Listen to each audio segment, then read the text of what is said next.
بالعالمين والصلاة والسلام على سيدنا محمد وعلى آله وصحبه أجمعين.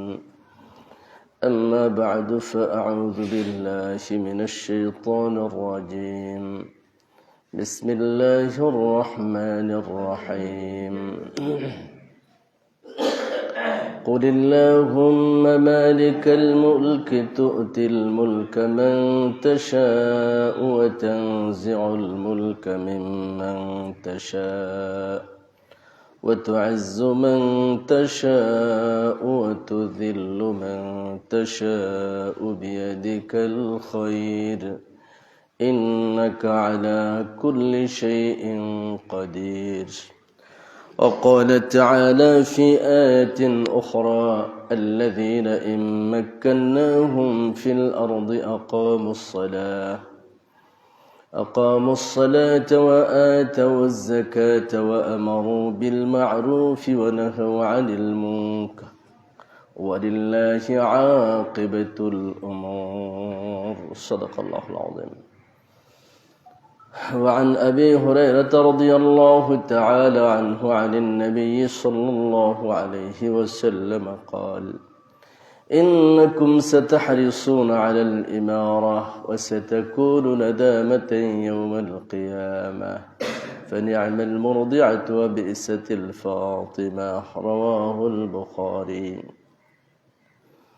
إن الله وملائكته يصلون على النبي يا أيها الذين آمنوا صلوا عليه وسلموا تسليما.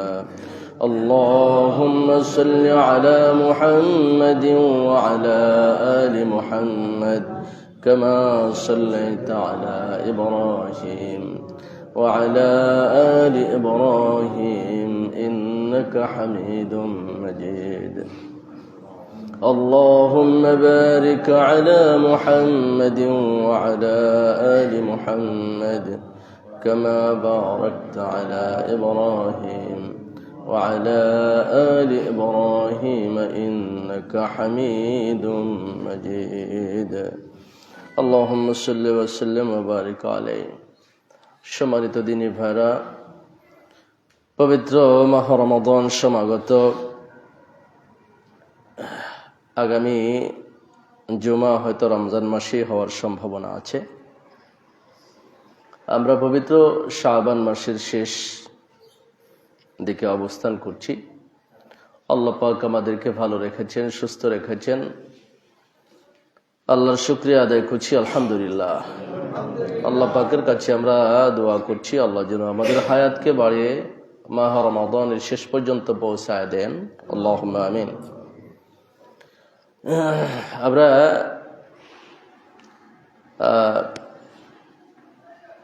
গতকালকে বাংলাদেশের ত্রয়োদশ জাতীয় সংসদ নির্বাচন এবং গণভোট শেষ করলাম। বড় ধরনের কোনো সহিংসতা হয়নি, প্রাণহানি ঘটেনি, দেশে অস্থিরতা সৃষ্টি হয়নি। স্বাভাবিক অবস্থায় এভাবে নির্বাচন হওয়াটা পেছনে খুব কমই হয়েছে। তো আমরা এজন্য আল্লাহ পাকের শুকরিয়া আদায় করি যে আল্লাহ আমাদের একটি স্বাভাবিক অবস্থায় ক্ষমতা পরিবর্তনের সুযোগ দিয়েছেন, আলহামদুলিল্লাহ। মানুষের জীবনের মূল্য রাষ্ট্রের চেয়ে অনেক বেশি। পৃথিবীর সব কিছুর চাইতে মানুষের জীবনের দাম অনেক অনেক বেশি। তো আল্লাহ আমাদেরকে নিরাপদে রেখেছেন, নিরিবিলি রেখেছেন। নির্বাচনটি শেষ হয়ে গেছে, আপনাদের উদ্বেগ উৎকণ্ঠা দূর হয়ে গেছে। মসজিদেও আমরা লোক পাইতাম না, মানুষজন কাজে ব্যস্ত শুধুমাত্র। এবারে আমরা সবাই মাহ রমাদান কেন্দ্রিক ইনশাআল্লাহ মসজিদমুখী হব। আল্লাহ সেই তৌফিক আমাদেরকে দান করেন। আজ আমরা কথা বলবো আহমিয়াতুল ইমারাহ ফিল ইসলাম, ইসলামের নেতৃত্বের গুরুত্ব এবং তার ভয়াবহতা নিয়ে কথা বলবো ইনশাআল্লাহ। ইসলাম একটি সুন্দর জীবন ব্যবস্থা। রব্বুল আলামিন আমাদেরকে একটা পরিপূর্ণ জীবন ব্যবস্থা দিয়েছেন, যেখানে কোনো কিছুর অভাব অথবা ঘাটতি রাখেননি, আলহামদুলিল্লাহ। পৃথিবীর কোনো ধর্মে মানব জীবনের সবকিছুর ফয়সালা পাবেন না। পৃথিবীতে এমন একটা ধর্মও নাই যেই ধর্ম মানুষের জীবনের সবকিছু ফয়সালা দেয়। শুধুমাত্র একটা ধর্ম, আল-ইয়াওমা আকমালতু লাকুম দীনাকুম ওয়া আতমামতু আলাইকুম নি'মাতি ওয়া রাদাইতু লাকুমুল ইসলাম দীনা। আল্লাহ বলছেন, আমি আজ তোমাদের জীবন ব্যবস্থা পরিপূর্ণ করে দিলাম। আল্লাহ নিজে আমাদের জীবন ব্যবস্থা পূর্ণ করে দিয়েছেন। অর্থাৎ মানুষের জীবন চালানোর জন্য কোনো কিছুর ঘাটতি আল্লাহ ইসলামে রাখেন নাই। আল্লাহ নিজে বলেছেন, আমি আজ তোমাদের জীবন ব্যবস্থাকে পরিপূর্ণ করে দিলাম। তার মানে কোনো কিছুর ঘাটতি এখানে নাই। এরকম একটি জীবন ব্যবস্থা আল্লাহ আমাদেরকে দিয়েছেন, যে জীবন ব্যবস্থায় কিভাবে দুনিয়া আমাদের সুখের হবে আর কিভাবে আখিরাত আমাদের সুখের হবে, দুইটাই আল্লাহ বলে দিয়েছেন। আলহামদুলিল্লাহ। আমাদের দুনিয়া কেমন করে শান্তিময় হবে, আখিরাত কেমন করে শান্তিময় হবে।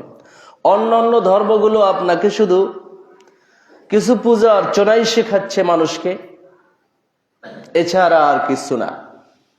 যেই ধর্মগুলো আমাদের কাছে ইসলাম ছাড়া বাকি আছে, সেগুলোতে গিয়ে কিছুমাত্র ধর্মীয় আচার আচরণের মাঝে পূজা অর্চনা এইসবই পাবেন, আর বাকি কোনো কিছুর সমাধান ওই ধর্মগুলোতে নাই। এটি সত্য।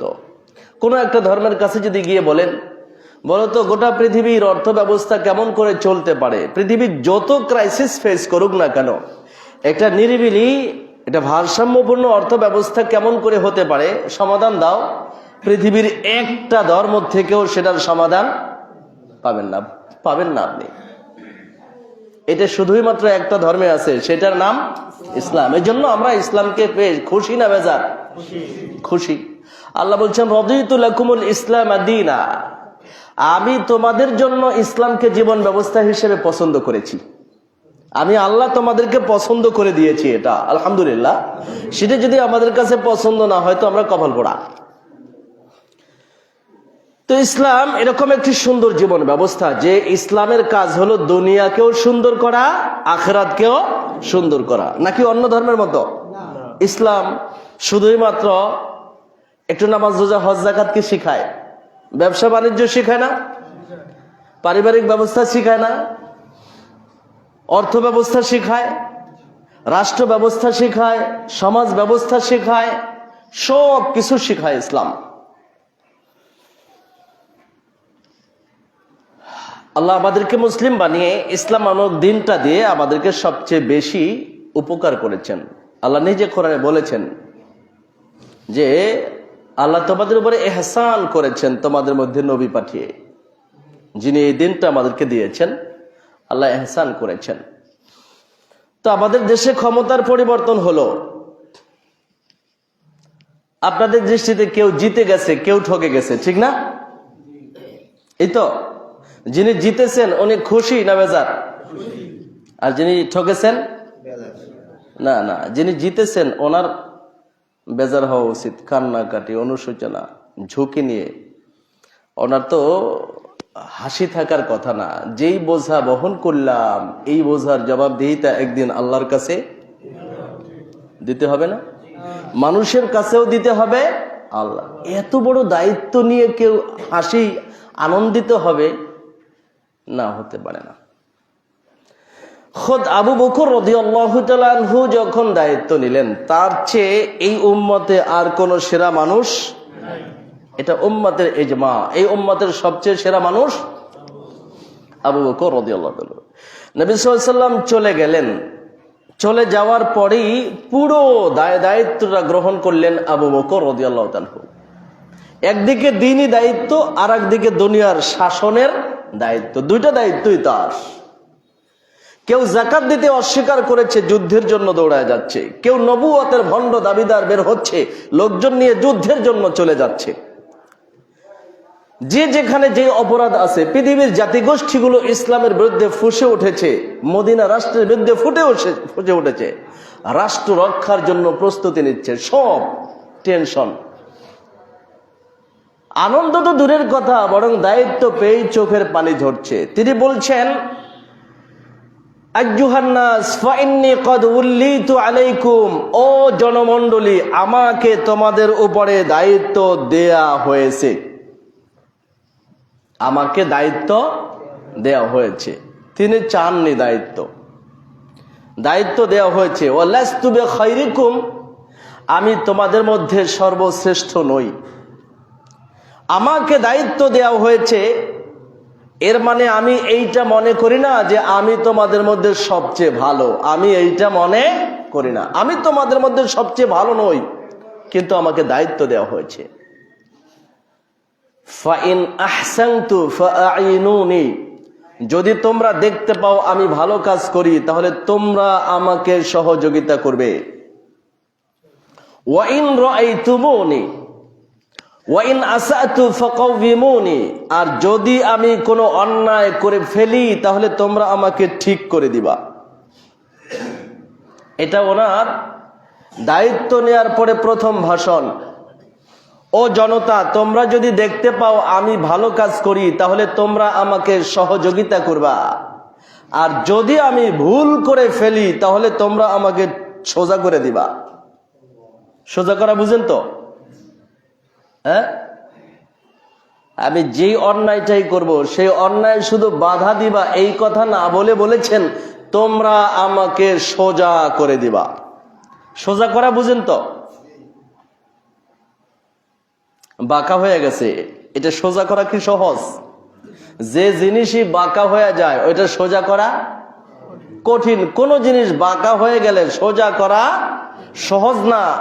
তার মানে আমি আমার কর্মকাণ্ড চালাইতে গিয়ে যদি বাঁকা হয়ে যাই, ভুল করে ফেলি, তাহলে তোমরা আমার প্রতি আর ইহসান দয়া দেখাইতে যেও না, তোমরা আমাকে সোজা বানায় দিবা। সোজা, আমি যদি সোজা হয়ে যাই। এরপরে উনি বলেছেন ওয়াদাইফু ফীকুম কাবিয়্যুন ইনদি হাত্তা উরিহা আলাইহি হাক্কাহ, শোনো তোমাদের মধ্যে দুর্বল মানুষটাই আমার কাছে সবল। এই নীতি নির্ধারণী বক্তব্য পৃথিবীর কেউ দিবে না। তোমাদের দুর্বল লোকটা আমার কাছে সবল শক্তিশালী। আমরা দুর্বলরে শক্তিশালী মনে করি? হ্যাঁ, তোমাদের দুর্বল লোকগুলোই আমার কাছে সবল, যতক্ষণ পর্যন্ত আমি রাষ্ট্রের দায়িত্বশীল হিসাবে দুর্বলকে তার অধিকার আদায় করে না দেই। দুর্বলকে তার অধিকার আদায় করে না দেয়া পর্যন্ত দুর্বল লোকটা আমার কাছে শক্তিশালী, সে চাইলেই আমাকে দাঁড় করায় জিজ্ঞাসা করতে পারে আমার অধিকার কই।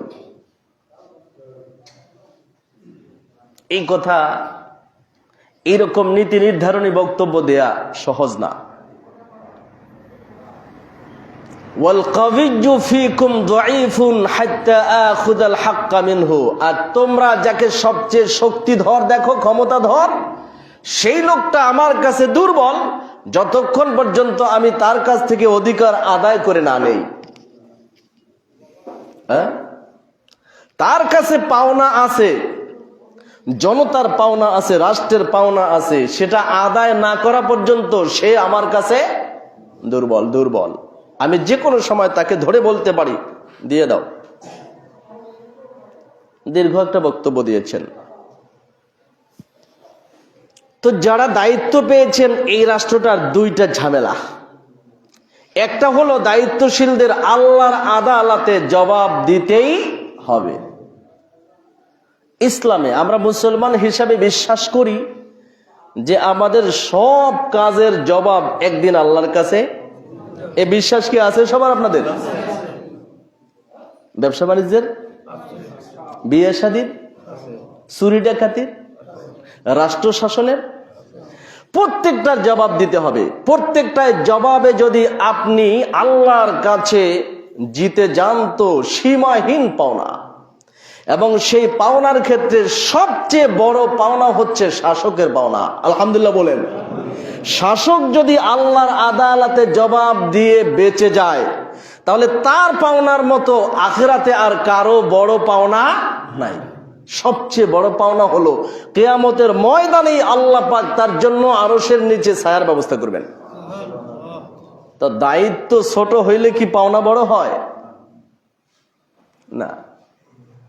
আমি না এই ছোট মসজিদের ইমাম, আমার দায়িত্ব সীমিত। জাতীয় মসজিদের খতিবের দায়িত্ব কি আমার পরিমাণ? তার চেয়ে আরো বেশি গেলে মসজিদে নববীর যিনি খতিব ওনার, যদি মসজিদে হারামের মক্কার মসজিদের খতিব হয় তাহলে তার দায়িত্ব কত বড়, আরো বড়। দায়িত্ব যত বড়, জবাবদিহিতাও তত বড়, পাওনাও তত বড়। এই পৃথিবীতে সবচেয়ে বড় পাওনা হলো শাসকের পাওনা। আলহামদুলিল্লাহ বলেন। নবীজি বলেছেন, সাবআতুন ইউযিল্লুহুমুল্লাহু তাবারাকা ওয়া তাআলা ফি যিল্লিহি ইয়াওমা লা যিল্লা ইল্লা যিল্লুহু ইমামুন আদিল। কিয়ামতের যেই দিনে আল্লাহর আরশের ছায়া ছাড়া আর কোনো ছায়া থাকবে না, আল্লাহ সেই দিন 7 শ্রেণীর মানুষকে ডেকে ডেকে আরশের নিচে ছায়া দিবেন। আলহামদুলিল্লাহ বলেন। এই 7 শ্রেণীর মধ্যে প্রথম শ্রেণীর যাদেরকে ডাকবেন তারা হলো ইমামুন আদিল, ন্যায় পরায়ণ নেতা, ন্যায় পরায়ণ শাসক, যিনি রাষ্ট্রে ন্যায় কায়েম করতে, ইনসাফ কায়েম করতে পেরেছেন, আল্লাহ তাকে আরশের নিচে রেখে ছায়া দিবেন। কারণ তুমি পৃথিবীতে আমার পরিবারের সদস্যদেরকে ছায়া দিয়েছিলে। আল খালকু ইয়াদুল্লাহ, আল্লাহর গোটা সৃষ্টি আল্লাহর পরিবারের সদস্য। হাদিস, নবীজি বলেছেন আল্লাহর যারা সৃষ্টি, আমরা আল্লাহর সৃষ্টি না, আমরা আল্লাহর পরিবারের সদস্য। যারা আল্লাহর পরিবারের সদস্যদের মাথার উপরে নিরাপত্তার ছায়া দিবেন, আল্লাহ ওই জাতীয় শাসকদেরকে কিয়ামতের দিন আরশের নিচে নিরাপত্তার ছায়া দিবেন। এটা সবচেয়ে বড় পাওনা, এর চাইতে বড় পাওনা আর এর বিপরীত যদি হয়ে পড়ে, নবীজি চিঠি পাঠিয়েছেন রোম সম্রাটের কাছে, আসলিম তাসলাম ইউতিকাল্লাহু আজরাকা মাররাতাইন, ইসলাম গ্রহণ করো, নিরাপদ হয়ে যাবে, আল্লাহ তোমাকে ডাবল পুরস্কার দিবেন। শাসকের কাছে চিঠি পাঠিয়েছেন, হুদায়বিয়ার সন্ধির পরে দাওয়াতের চিঠি, ইসলাম গ্রহণ করো, উনি খ্রিস্টান, নিরাপদ হয়ে যাবে, আল্লাহ তোমাকে দ্বিগুণ পুরস্কার দিবেন, ডাবল পুরস্কার। ওয়া ইল্লা, আর যদি তাই না করো, ফাইন্না আলাইকা ইসমাল ইয়ারিসিয়িন, তাহলে গোটা রাষ্ট্রের সব প্রজার পাপের বোঝা তোমার মাথায় চাপবে। বুঝেন নাই মনে হয়? একদিকে আরশের ছায়া, আর একদিকে গোটা রাষ্ট্রের জনতার পাপের বোঝা। বুঝতেছেন তো? দুইটা, ওই যে সুসংবাদ আরশের নিচে ছায়া, আর দুঃসংবাদ হলো গোটা জাতির পাপের বোঝা মাথায়।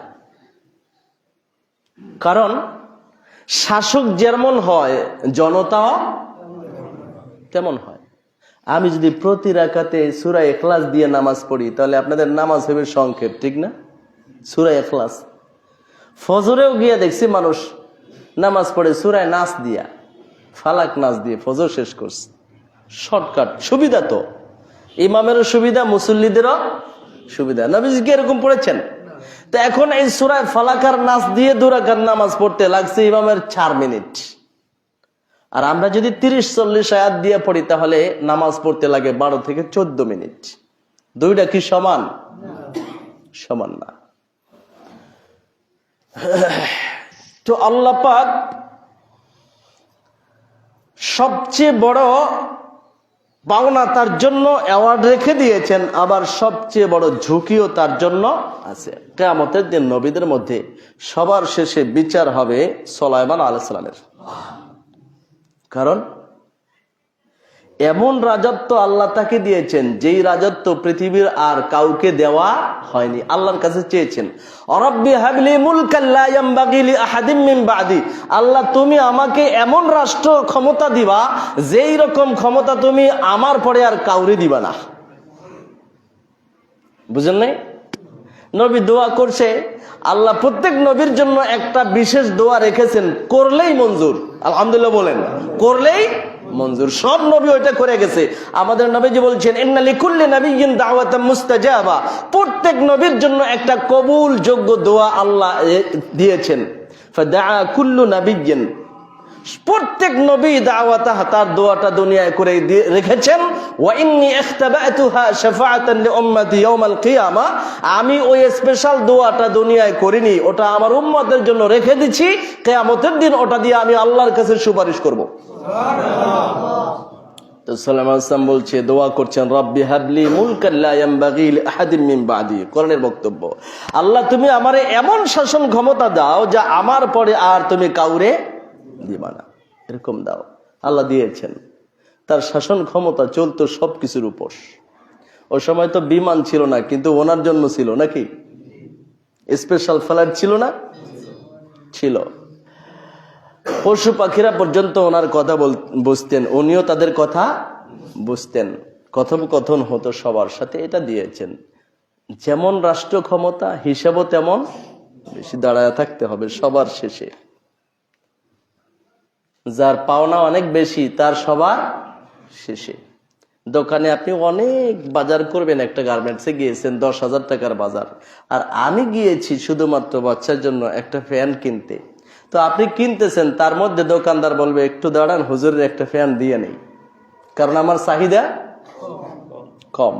আর যে অনেক নেবে, ওনার ওই অনেক নিতে নিতে আরো 20 জনকে দোকানদার ছোট ছোট বিক্রি করে ছেড়ে দিবেন না? তো যা দায়িত্ব যিনি পান তাকেও হুঁশিয়ার হতে হবে যে আমার জন্য দুনিয়ার আদালত সহজ, আখিরাতের আদালত অনেক অনেক কঠিন, অনেক কঠিন। যারা খুশি হয়েছেন তাদের জন্য বলছি, খুশি হওয়ার তো কিছুই নাই। দায়িত্বের বোঝা মাথায় চেপেছে, দায়িত্বের বোঝা। ছেলের সন্তানের বাবা হয়েছেন, ছেলে সন্তানের বাবা, মানুষরা খুলে নিয়া ফুর্তিতে আনন্দে ছবি ছাড়ে দোয়া করেন, বাবা হয়েছি, ঠিক না? কিন্তু বাবা হওয়ার পর থেকে জ্বালা শুরু হয়েছে না? কতদিন পর্যন্ত? এই ছেলের যত দাবি, একেবারে ছোটবেলার থেকে চিকিৎসা বলেন, দৌড়াদৌড়ি, বড় হওয়া, দাবি দাবা সব কার কাছে? তো বাবার হওয়াটা সহজ, কিন্তু বাবার দায়িত্ব পালন এ বড়ই বিপদ। এখন সন্তানের যা লাগে সব বাবার কাছে চাই। যারা খুশি হয়েছেন তাদের দুইটা ঝুঁকি। 1 নাম্বার ঝুঁকি আল্লাহর আদালতে, ভয়াবহ ঝুঁকি। এখন আপনাদের খালি কান্না করতে হবে যে কি দায়িত্ব নিলাম। 2 নাম্বার ঝুঁকি হলো, এমন একটা রাষ্ট্রের দায়িত্ব নিয়েছেন যে রাষ্ট্রটা বিধ্বস্ত রাষ্ট্র। এইবারও পৃথিবীতে দুর্নীতিতে 13 নম্বরে। বুঝেন নাই? 2 শতাধিক রাষ্ট্রের, পৃথিবীতে বহু রাষ্ট্র আছে জিরো ক্রাইম, কোন দুর্নীতি সেখানে নাই। এইবারেও এত কিছুর পরেও এই রাষ্ট্রটা দুর্নীতিতে 13 নম্বরে। ভালো রাষ্ট্র না? ছোট্ট একটা রাষ্ট্র, জনসংখ্যা আছে অনেক। সমস্যা হলো রাষ্ট্রের আয়তন খুব কম, কিন্তু জনসংখ্যা অনেক বেশি। আবার এত দুর্নীতিগ্রস্ত মানুষ, একেবারে ছোট্ট থেকে বড় পর্যন্ত, বাচ্চারাও নেশা করে অথবা নেশার বহন করে বিক্রি করে, ছোট ছোট বাচ্চারা পর্যন্ত খুনাখুনি, মারামারি করে। 10-11 বছর 12 বছরের বাচ্চা বাবাকে মাকে খুন করে ফেলে। এটা এরকম একটা রাষ্ট্র, যে রাষ্ট্রটায় ইতিপূর্বে বিপদ আপদে পড়েছেন, অর্থনৈতিক ঝামেলা আছে, দুর্নীতি রন্ধ্রে রন্ধ্রে। এইটার ক্ষমতা নিয়ে, দায়িত্ব নিয়ে এইটাকে উদ্ধার করা যে কত বড়। জামাত ইসলাম তো বাইসে গেছে, যারা জামাত করেন এনে আছেন তো 2-4 জন, আপনারা বাইসে গেছেন আলহামদুলিল্লাহ। এই বিধ্বস্ত রাষ্ট্রটার দায়িত্বটা আপনাদের মাথায় পড়ে নাই, বাইসে গেছেন। যারা এটার দায়িত্ব নিচ্ছে, ভাবি প্রধানমন্ত্রী জনাব তারেক রহমান, উনি বুঝবেন যে আর ওনার নেতাকর্মীরা এখনো ভাবছে কিনা আমি জানি না। এই বিধ্বস্ত রাষ্ট্রকে দাঁড় করাইতে যে আশ্বাস দিয়ে দলগুলো আমাদের কাছে এসেছিলেন, ওইটা পূর্ণ করে দাঁড় করাইতে খবর আছে, বড় খবর আছে। বাচ্চা হইলেই শুধুমাত্র চিল্লাইবে, নাক দিয়ে সর্দি জ্বরে চিকিৎসার জন্য দৌড়াও, পোশাক লাগবে, এ লাগবে, সে লাগবে, সব চিৎকার দিয়ে উঠবে। দেখেন না, ইন্টারিম গভর্নমেন্ট কয়েকদিনের জন্য বসছে, এর মধ্যে কত দল মিছিল করছে বলেন তো? তার মধ্যে আমরা শিক্ষক যারা, আমিও গেছিলাম আন্দোলনে, আদায় করে ছাড়ছি। বুঝেন নাই? আন্দোলনের আন্দোলন বসছে মাঝখানে কয়েকদিন, দায়িত্ব হইলো কয়েকটা কাজ করে নির্বাচন দিয়ে শেষ করবে। ওই বেটারেও 24 ঘন্টা অস্থির করে রেখেছে, শুধু আন্দোলনের পর আন্দোলন। যারা দায়িত্ব নিয়েছে তাদের আল্লাহর কাছে কান্নাকাটি করা উচিত সবার আগে, যে এমন একটা দুর্নীতিগ্রস্ত দেশ যেই দেশে আপনাদের দল যারা করে তারাও সব ভালো না, এর মধ্যেও কত পয়সা আছে, ক্ষমতায় গেলেই তো আমি নেতার কাছে যাই বলবো এইটা দেন, যদি না দেয় তাহলে আগামী নির্বাচনে দেখাই দেব। কি বলে খামাসি তো। দুই জবাবদিহিতা মাথার উপরে। আমরা চাই আমাদের দেশটা যেন একটু সুন্দর রাষ্ট্র হয়। সবাই বলেন আমিন। আমরা ভালো থাকবো। যারা দায়িত্ব নিয়েছেন তারাও যেন আল্লাহর আদালতে আসামি না হন, সে কাজগুলো করতে পারেন। আসেন, পৃথিবীতে ক্ষমতার উত্থান পতন এটা মানুষের হাতে না, এই সম্পূর্ণটা কার হাতে? আল্লাহ বলছেন, কুল, হে রাসূল আপনি বলেন, আল্লাহুম্মা মালিকাল মুলক, ও আল্লাহ, ও রাজত্বের মালিক, তুতিল মুলকা মান তাশা ওয়া তানজিউল মুলকা মিম্মান তাশা, তুমি যাকে চাও রাজত্ব দাও, যার থেকে চাও রাজত্ব ছিনিয়ে কে নেয়। যতবার রাজত্ব পৃথিবীর যেই ভূখণ্ডে যত প্রতাপশালীদের কাছ থেকে ক্ষমতা ছিনিয়ে নেওয়া হয়েছে, ওনারা ভাবেননি যে আমার ক্ষমতা চলে যাবে। কথা বুঝতে পারলেন? ভাবেও নি। এবং আরো ঝুঁকি আছে, নির্বাচনে এত বেশি সিট পেয়ে বিজয় লাভ করা, এটা আরো বেশি বিপদ। যাদের বিজয় হয় যত বড়, তাদের ঝুঁকিও হয় তত বড়। যেই গাড়ির গতি যত বেশি, ওইটার অ্যাক্সিডেন্টও তত বেশি। যখনই বেশি বিজয়, তখন তো লোকজন আনন্দে উল্লাসে ফেটে পড়বে, আমরাই তো সব। যখন এই কাজগুলো করবে, আল্লাহ রাব্বুল আলামিন বলছেন, ইযা জাআ নাসরুল্লাহি, যখন বিজয় আর আল্লাহর সাহায্য আসবে, তখন কি করতে হবে? আরাআইতান নাস ইয়াদখুলুনা ফি দীনিল্লাহি আফওয়াজা, যখন দেখতে পাইবা যে দিনের মধ্যে দলে দলে হে রাসূল লোক ঢুকতেছে, এই বিজয় যখন দেখতে পাবে, ফাসাব্বিহ বিহামদি রাব্বিকা ওয়াস্তাগফির, তখন অহংকারী হবেন না, রবের মহিমা ঘোষণা করবেন, শুধু আল্লাহর তাসবিহ পড়বেন আর আল্লাহর কাছে ক্ষমা চাইবেন, ইস্তিগফার পড়বেন। আল্লাহর তাসবিহ আর আল্লাহর ইস্তিগফারের রত হবেন। দুইটা কাজ, একটা হলো বেশি বেশি তাসবিহ পড়া, আর একটা বেশি বেশি ক্ষমা চাওয়া। কেন? আল্লাহ তার নবীকে বলেছেন যে বেশি বেশি তাসবিহ পড়বেন, কারণ এই মক্কা বিজয়ের মতো এত বিশাল বিজয়, এটা আপনার কারণে হয় নাই, এটা আমার পক্ষ থেকে হয়েছে। এই যে আবু জাহালদেরকে হটায় আপনাকে দিলাম, এটা কার পক্ষ থেকে? তুতিল মুলকা মান তাশা, আপনি যাকে চান তাকে ক্ষমতা দেন। ওয়া তানজিউল মুলকা মিম্মান তাশা, যার থেকে চান ক্ষমতা ছিনিয়ে নেন। এজন্য যারা খুব বেশি বড় বড় বিজয় লাভ করে, তাদের টিকে থাকা পৃথিবীতে ইতিহাস খুব কম। সবচেয়ে বড় বিজয় হয়েছিল বঙ্গবন্ধু শেখ মুজিবুর রহমানের, বেশি দিন টিকে নাই, কয়েকদিনে শেষ। এত বড় জনপ্রিয়তা নিয়ে বিজয় বাংলাদেশের ইতিহাসে আর হয়নি, টিকতে পারেনি। যত বড় বিজয় হয়, ঝুঁকি তত।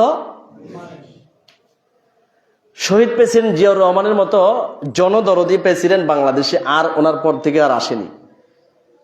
এটা সত্য, আবার কেউ রাগটা করেন না, এটা সত্য। মানুষের কাছে, গণমানুষের কাছে যা কাদা মাটির মধ্যে নেমে পড়ার মতো এরকম লোক, এত জনপ্রিয়তা। ওনার মৃত্যুর পরে মানুষের খুব বেশি কান্না কাটি, আফসোস, দুঃখ করা, এটা অন্য কারো ব্যাপারে এত বেশি হয়নি। কিন্তু যেভাবে হোক, যে ষড়যন্ত্রেই হোক, বেশি দিন টিকেনি।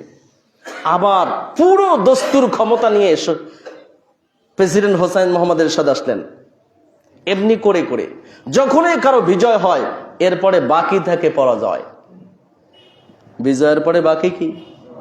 এই জন্য সূরা নাজিল হওয়ার পরে তো সাহাবীরা কান্নাকাটি করছে, ওমর ইবনুল খাত্তাব কান্নাকাটি করছে। নবীজি বলছেন, কান্না করছো কেন? বলছে, হুজুর, বিজয়ের পরে তো বাকি আছে পরাজয়, এরপর তো এটাই শুধুমাত্র বাকি। অনেক বড় ঝুঁকি। অতএব যারা দায়িত্বশীল, তাদেরকে অনেক বেশি আল্লাহর কাছে কান্নাকাটি করা, রোনা জারি করা, দায়িত্ব পালনে নিষ্ঠাবান হওয়া, এটা জরুরি। আর যদি একটি দেশকে আপনারা সেবা করতে পারেন, তাহলে আল্লাহর আদালতে আরশের নিচে ছায়া হবে।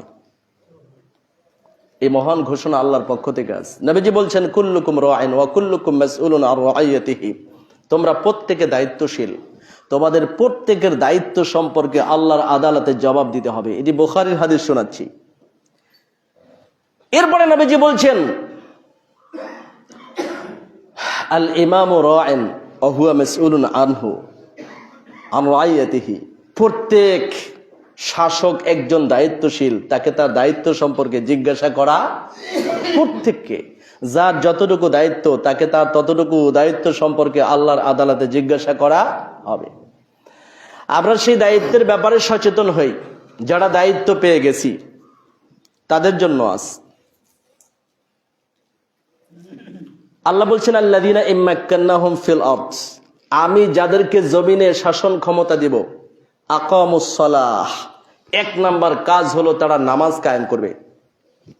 বলেন কি করবে? সবাই বলেন।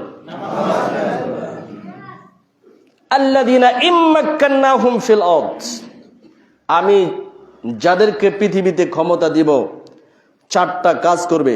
এক, আকামুস সালাহ, নামাজ কায়েম করবে। তার মানে ক্ষমতা, যখন কেউ দায়িত্বের বোঝা মাথায় চাপে তখন এত ব্যস্ততা, নামাজ পড়ার সময়, তাই তো নাকি? এমন না, বরং আজান হচ্ছে, যত বড় দায়িত্বশীল তার টেবিলে ওভাবেই থেকে যাক, নামাজে চলে যায়। এটা এক নাম্বার দায়িত্ব। এটা আমাদের সাবেক উপজেলা নির্বাহী কর্মকর্তা দেখিয়ে গেছেন। এটা সম্ভব না অসম্ভব? দেখিয়ে গেছেন না?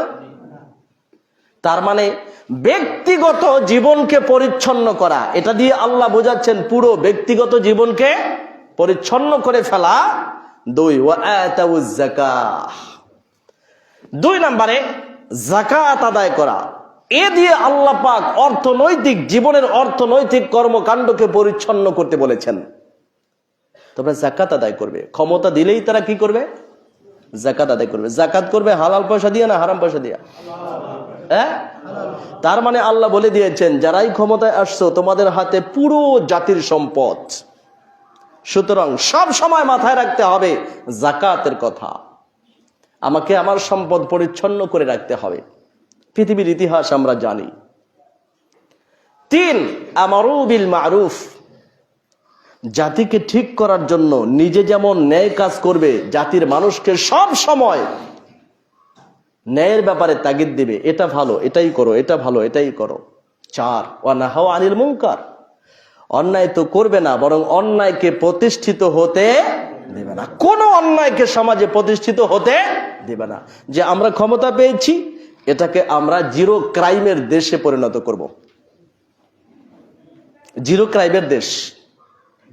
কোনো অন্যায় চলবে না, জুলুম, দুর্নীতি, অন্যায় কিছু চলবে না।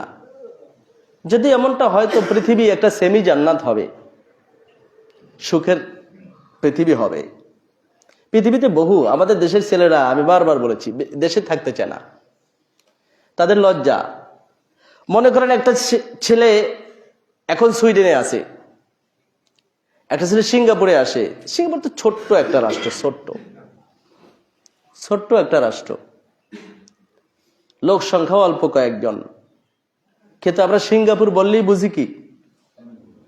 হ্যাঁ, উন্নত। সিঙ্গাপুর বললে বুঝি বাংলাদেশের কয় ভাগের এক ভাগ দেখছেন হিসাব করে? ছোট্ট একটি রাষ্ট্র। এটা হয়ে গেছে। আমাদের ছেলেরা লজ্জা পায় যখনই একটা ইন্টারন্যাশনাল কোন সংস্থা থেকে জরিপ দিয়ে বলে তোমাদের দেশ এবারও দুর্নীতিতে 13 নাম্বার, অথচ তুমি অক্সফোর্ডের টিচার হয়েছ। আমাদের দেশের ছেলেরা অক্সফোর্ডের টিচার, আলহামদুলিল্লাহ বলেন। আমাদের ছেলেরা ক্যামব্রিজে পড়ে, অক্সফোর্ডে পড়ে, মেধাবী না? মেধাবী। সেইখানে গিয়ে আমাদের ছেলেরা গোল্ডেন রেজাল্ট করে। তবে তুই তো বেটা এত কিছু করলি, তোর দেশ তো এইবারও 13 নাম্বারে গেছে। তোরা লজ্জা পায়, দেশে আসতে চায় না। অথচ আমরা মুসলিম দেশ, মুসলিম না? তো আল্লাহ বলছেন নাহাউ আনিল মুনকার, সব অন্যায়কে তারা জিরো করে দিবে, কোনো অপরাধ অন্যায় চলবে না। এই চারটা আল্লাহ বলছেন ওয়ালিল্লাহি আকিবাতুল উমুর, শেষ পরিণামটা কার কাছে? যদি এমনটা হয় তো আলহামদুলিল্লাহ, না হলে পরিণাম ফল কি হবে সেটা কে জানেন? আল্লাহ। আমরা সবাই মিলে, আপনারা তো এদেশে বিরোধী দল বলেন, ঠিক না? ক্ষমতাসীন দল আর বিরোধী দল। আচ্ছা, বিরোধী দল কি দেশ বিরোধী না দল বিরোধী? বুঝেন নাই মনে হয় আমার প্রশ্ন। বিরোধী দল বলতে বুঝায় কি? দেশ বিরোধী না দল বিরোধী? তার মানে ক্ষমতায় যে দলটা থাকে ওই দলটার বিরুদ্ধে আরেকটা দল দাঁড়ায়, নাকি দেশের বিরুদ্ধে দাঁড়ায়?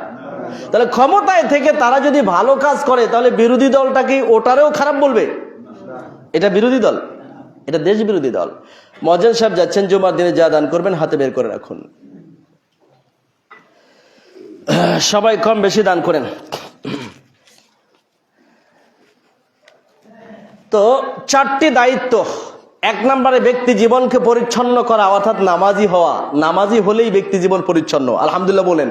কেউ যদি প্রকৃত নামাজি হয় তার ব্যক্তি জীবন পরিচ্ছন্ন। 2, অর্থনৈতিক জীবনটাকে পরিচ্ছন্ন করা। 3, ন্যায়কে প্রতিষ্ঠিত করা। 4, অন্যায়কে বিদায় করে দেয়া। এটা আল্লাহ পাক বলেছেন, ও নবী এই 4টা কাজ করবেন তাহলে দেশ সুন্দর। যারা ক্ষমতা নিয়েছেন তাদের কাছে 4টা বিষয় দাবি। 1, ব্যক্তিগত জীবন পরিচ্ছন্ন করুন, নামাজি হয়ে যান, আখিরাতে জান্নাত মিলবে, নিজের জীবনটা পরিচ্ছন্ন। 2, অর্থনৈতিক দিক থেকে এমন পরিচ্ছন্নতা যে কোনো অর্থনৈতিক দুর্নীতি যেন না হয়। 3, সব ভালো বিষয়গুলোকে প্রতিষ্ঠিত করা।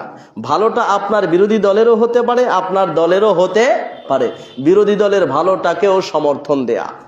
4, অন্যায়কে জিরো করে দেয়া, কোনো অন্যায় করা যাবে না।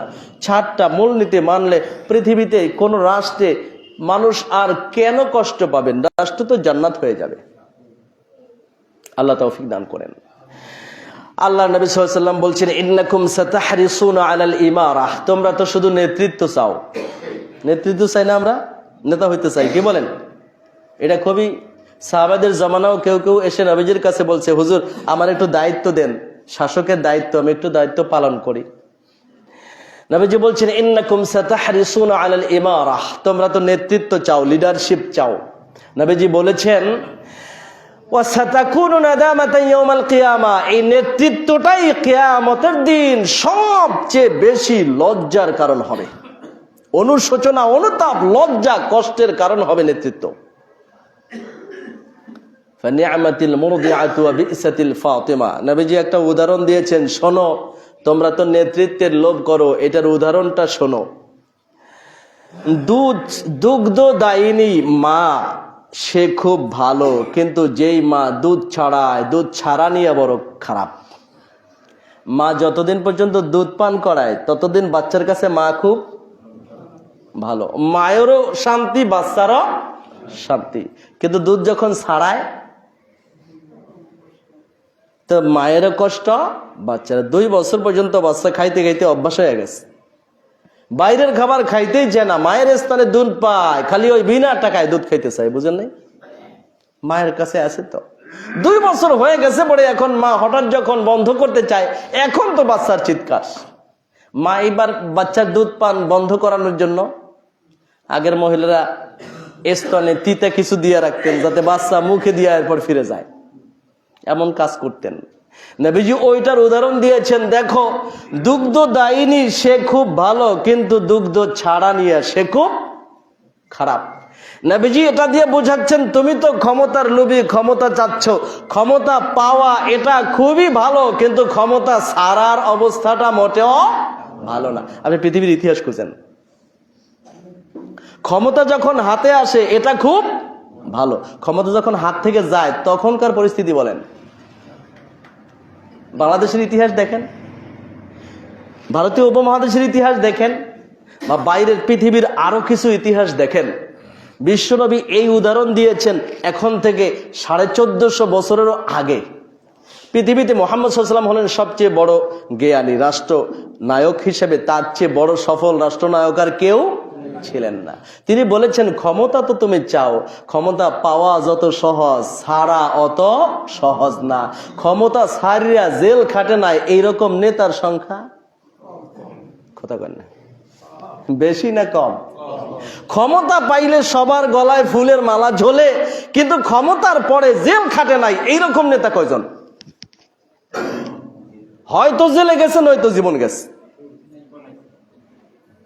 যাই হোক আর কি। এছাড়া বিশ্বনবী বলেছেন, শোনো, তোমরা তো আমার কাছে এসে লোভ করতেছো নেতৃত্বের, কিন্তু নেতৃত্বের লোভের উদাহরণ হলো দুগ্ধ দায়িনী মা খুব ভালো, দুগ্ধ সারা নিয়া মোটেও ভালো না। ব্যাপারটা কিন্তু জটিল। সুতরাং মা এই জন্য কি বাচ্চারে দুধ পান করাইবেন না? দুধ ছাড়াইতে হবে এজন্য কি মা দুধ পান করাবেন না?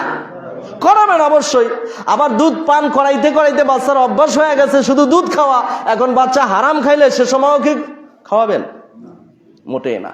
জনতা আপনাকে ক্ষমতা দিলে আপনি ক্ষমতা নিবেন, আপনি যোগ্যতা সম্পন্ন, আপনি ক্ষমতা নিবেন। আমার যোগ্যতা আছে, আমি এদেশে রাজনীতি করতে পারি, এটা আমার অধিকার। ইমাম থাকা অবস্থায়ও আমি রাজনীতি করতে পারি, এটা আমার অধিকার।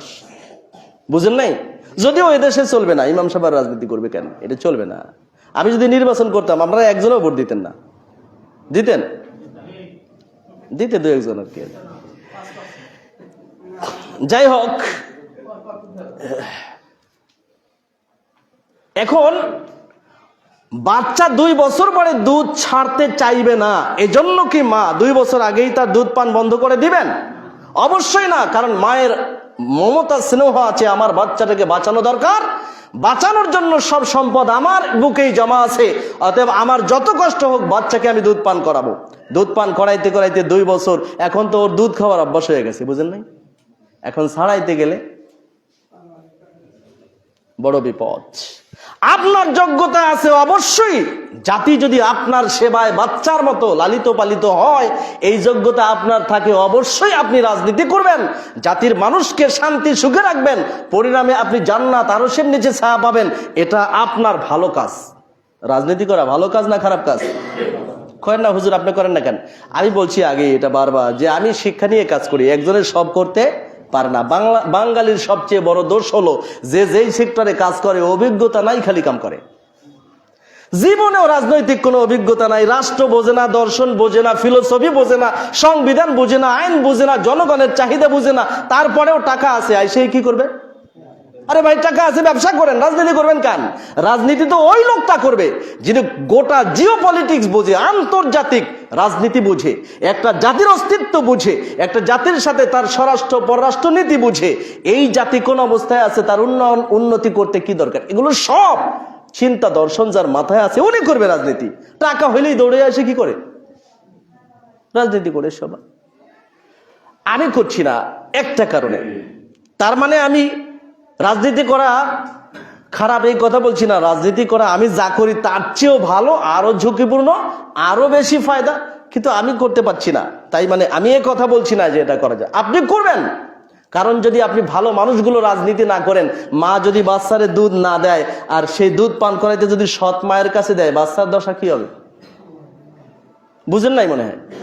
মা তার বাচ্চাকে দুধ না পান করায় যদি সৎ মায়ের কাছে দেয়, তাহলে বাচ্চার দশা কি হবে? অথবা আপনি যোগ্যতা রাখেন একটি রাষ্ট্রকে সাজানোর, আপনি কেন করবেন না? আপনি রাষ্ট্রের মানুষকে সাজিয়ে দিবেন, দেশের মানুষ শান্তিতে থাকবে, এটা তো আপনার বিশাল বড় দায়িত্ব। কিন্তু সমস্যা হলো 2 বছর পরে যখন দুধ ছাড়াইতে যায়, তখন আপনাকে সেই বিপদ মাথায় নিয়েই জাতির জন্য কাজ করতে হবে যে আমি যখন ক্ষমতা ছেড়ে দিব, জাতি আমার ভালো কাজের স্বীকৃতি দিবে না, আমার কিছু মন্দ ধরে আমার জেলখানায় পাঠাবে।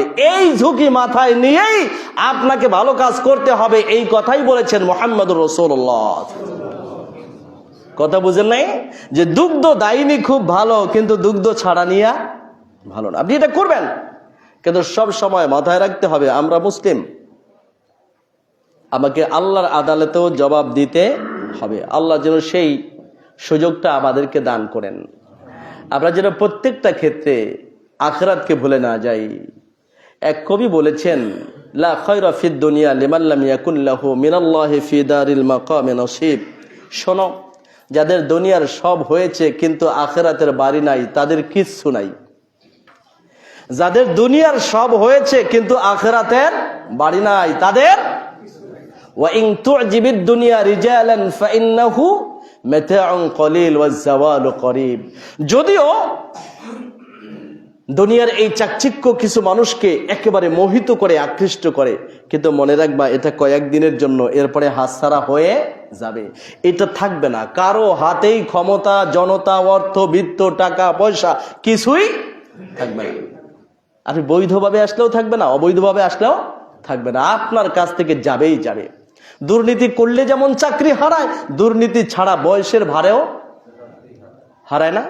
সুতরাং উনি বলেছেন আখিরাতকে ভুলে যেও না, আখিরাতকে ভুলে যেও না। যাদের দুনিয়ার সব আছে কিন্তু আখিরাতের বাড়ি নাই, আসলে তাদের কিছুই নেই। আর যাদের দুনিয়াও আছে আখিরাতও আছে, রব্বানা আতিনা ফিদ দুনিয়া হাসানা ওয়া ফিল, তারা ভালো মানুষ। আল্লাহ আমাদের ভালো হওয়ার তৌফিক দান করেন। আপনারা একই দেশের নাগরিক হিসাবে একে অন্যের ভাই হয়ে যান। আমরা বিরোধী দল দেখতে চাই, কিন্তু রাষ্ট্র বিরোধী কোনো দল দেখতে চাই না, এটা যেন না হয়। অর্থাৎ আমি কেন ক্ষমতায় নাই, অতএব রাষ্ট্রের 12টা বাজুক, এই কাজটা যেন আমরা কেউ না করি। এই রাষ্ট্রটি এদেশের সবার, সব জাতিগোষ্ঠীর, এদেশের সবাই শান্তিতে থাকবে। যদি রাষ্ট্র ভালো না থাকে তাহলে ধর্ম পালনও সহজ হয় না। আমরা যুগ যুগ ধরে শুধুমাত্র কতকগুলো অপবাদের বোঝা বহন করেছি, আমরা অনেক অপবাদের বোঝা বহন করেছি। টুপিওয়ালা দাড়িওয়ালা জুব্বা দেখলেই মানুষ বলতো ওটা তালেবান, ওটা সন্ত্রাসী, ওইটা জেএমবি, বলতেন না আপনারা? বলতেন তো। যুগ যুগ ধরে এই অপবাদের বোঝা আমরা মাথায় বহন করেছি। তার মানে রাষ্ট্রের সিস্টেম যদি লস হয়ে যায়, তাহলে একটা রাষ্ট্রে ধর্ম পালনও সহজ হয় না, সহজ হয় না। সহজ করে দেন। আমার তো একটা বড় বোঝা আছে, আপনারা আগে শুনতে শুনতে আসছি। যখন আমি এই সব বিষয়ে বক্তব্য দেই, তখন আমার একটা মাথার উপরে বোঝা আছে, জামাতে হুজুর। বুঝেন নাই? আমি যদি না বলি তাহলে বলবে কে আপনাকে মসজিদের মেম্বারে? দ্বিতীয়বার তো কেউ বলবে না, আমার তো দায়িত্ব আছে। সুতরাং দল মতের ঊর্ধ্বে থেকে আমরা একটি দেশের নাগরিক এবং একটি জাতি হিসাবে আমরা ভালো থাকতে পারি। আল্লাহ সেই তৌফিক দান করেন। যারা দায়িত্ব নিয়েছেন বিপদে পড়েছেন, আর যারা দায়িত্ব পায় নাই তারা মোটামুটি একটু ভালো আছে। অতএব প্রত্যেকের সহযোগিতা করি। সামনে মাহ রমাদান, রমজান কেন্দ্রিক আমরা প্রস্তুতি নেই। আগের জমায় আলোচনা করেছি রমজানের প্রস্তুতি নিয়েও। আল্লাহ যেন আমাদেরকে একটি সুন্দর রমাদান কাটানোর তৌফিক দান করেন। আমরা সব ধরনের অপরাধকে যেন না বলতে পারি, রমজান কেন্দ্রিক যেন আমরা সব ভালো কাজকে হা বলতে পারি। অপরাধ কোনোদিনই কারো জীবনে শান্তি নিয়ে আসে না, পরিবারে না, সমাজে না, রাষ্ট্রে শান্তি নিয়ে আসে না। শান্তি শুধু ভালো কাজে নিয়ে আসে। আমরা সবাই ভালো হয়ে যেতে পারি, আল্লাহ সেই তৌফিক দান করেন। আমিন। ওয়া আখিরু দাওয়ানা আলহামদুলিল্লাহি রাব্বিল আলামিন। যারা সুন্নাত পড়েন নাই সুন্নাত পড়েন।